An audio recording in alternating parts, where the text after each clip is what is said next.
Um, hey everyone. This is me, Sasha, not wearing a binder, so I'm sorry if you can see anything bulky up here. Just think of it as huge pecs, okay? I wasn't able to upload a video last week because I was on my holiday, and I'm not able to upload a video on Thursday this week because I'll be gone again. Not voluntarily, not because I like to, but okay. So I'm uploading this video now, and yeah. So hormone myths and porn, and I'll start with the porn. Not really sure why, but okay. I don't really have a lot of knowledge about transgender, transsexual porn. I mean, I know Buck Angel and I know James Darling, and I've seen a couple of videos with transgender, genderqueer, gender blender people in it, but that's really all because I didn't really do any research on it, so I don't really know a lot about it. And I don't know what the questions are about surrounding this topic, but so I'll just tell you what I know, what I think, what I believe. I do watch porn on a regular basis. Ever since I had internet access as a young teenager and I knew what porn was, I started to look into it, and I liked it, some types of porn. I don't really watch transgender, transsexual porn, as I said. I did watch some videos, and some of them were good, some of them were caring and tender and rough and all kinds of, I saw all kinds of transgender porn, actually. I did see a lot of transgender porn. Actually, I did. I also watched this awesome documentary, which I don't remember the name of. Actually, it wasn't Sex and the Trans Man, but anyway, there was a lot of porn in it. So, my opinion on transgender porn is I think it's cool. I think it's awesome. I think it's an awesome business, but you always will have trans people fetishists, and they can enjoy it and, fantasize about things with transgender people, and I don't really have a problem with the trans fetishists, so I don't really have a problem with trans fetishists watching transgender porn. The kinds of porn, transgender porn that I saw were actually pretty cool. It was mostly like with 2 or more transgender people. There were no cis people in it most of the time. So maybe that's something different, but it was like regular porn, but just with transgender people in it. And some of those videos were good and some of them weren't. And I do actually watch more other kinds of porn than transgender porn. Why? I don't know. But anyway, so yeah, sure. It's good. It's good that it's out there, you have gay porn and lesbian porn and bondage porn and all other kinds of porns. So why not transgender porn? That's my opinion on it. Okay. I don't know why I feel uncomfortable about talking about this topic actually right now, because I don't know. So let's move on to the T-myths. I was on testosterone for a year, off and on for a year. I'm now 1 month off of testosterone, and hopefully I will be smart and wise and stay off of testosterone. So things that you hear when people tell you about starting testosterone, or you read something about it, is that it will T makes you gay. For me, that wasn't really the case. I identified as a bisexual person for like when I was 12, 13 years old, and that pretty much stayed the same, except that I now am more aware of people living outside of the gender binary, as I myself identify outside of the gender binary. So I made the term bisexual into pansexual. So my sexual orientation changed a little bit, but that wasn't really because of the testosterone.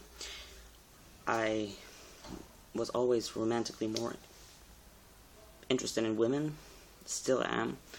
Although when I was on testosterone, I did became more curious about having sex with someone who was male or male identified, masculine identified, who had male anatomy, which also could have been like a genderqueer person with a penis, or a pre-op MTF trans woman.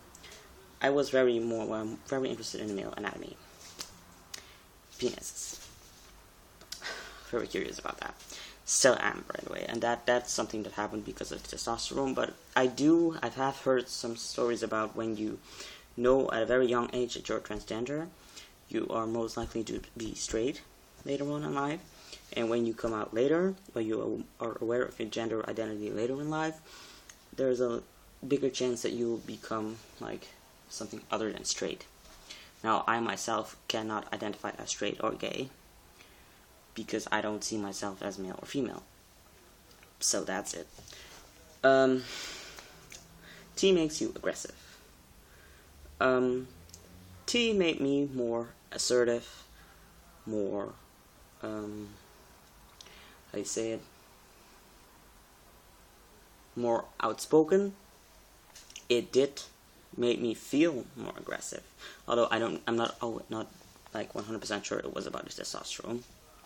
Maybe it could have just been the circumstances, but it did happen to me more often than when I was off of T. That I felt like the aggression rumbling inside of me, and I felt more aggressive on the inside, but I didn't like act out on it. So I never hit someone, I never acted aggressively towards another person being on testosterone, but it did change something in me, I think. I think it was the testosterone. Maybe it's just personal, you know? Don't be offended or anything. Maybe it's just personal. I think that's what happened with me.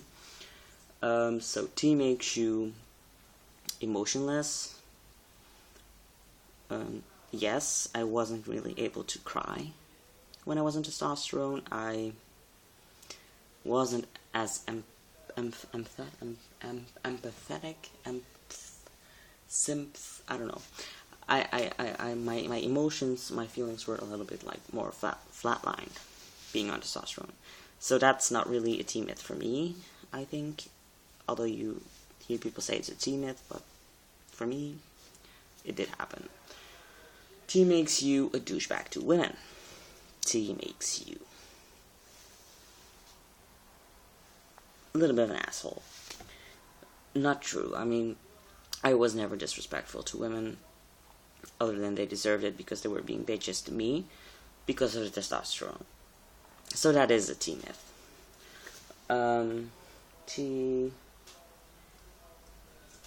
T makes you taller. T makes you grow inches. Not the case, to be honest. I wish it would, but I'm still 5'7" or something. And I actually think I shrank a little bit. So I hope that's not because I'm getting older or something. T myths. T makes you better in languages than it does in the mathematics and stuff. I'm not really sure about that. I've heard this, so I'm not like making this up right now. I did go to a translating school, actually, about a month after I started testosterone, and I was always very good in languages, but for some weird reason, yeah, maybe it wasn't just because I didn't think it was interesting anymore, but I failed and I quit, and I'm going to change schools in September. So I don't know if that has something to do with it. I've heard people say that they became, like, before pre-T, they were better in, like, languages and stuff like that, and once they started testosterone, they were better in mathematics and shit like that. But I don't know. I don't really know if that's true. So that's maybe a T myth. That's really all I can say. Yes, and T makes this area smaller. To me, it didn't. Maybe it's because it wasn't really possible because they were already very huge, but I think maybe if you like exercise a lot, it might shrink a little bit, but not really.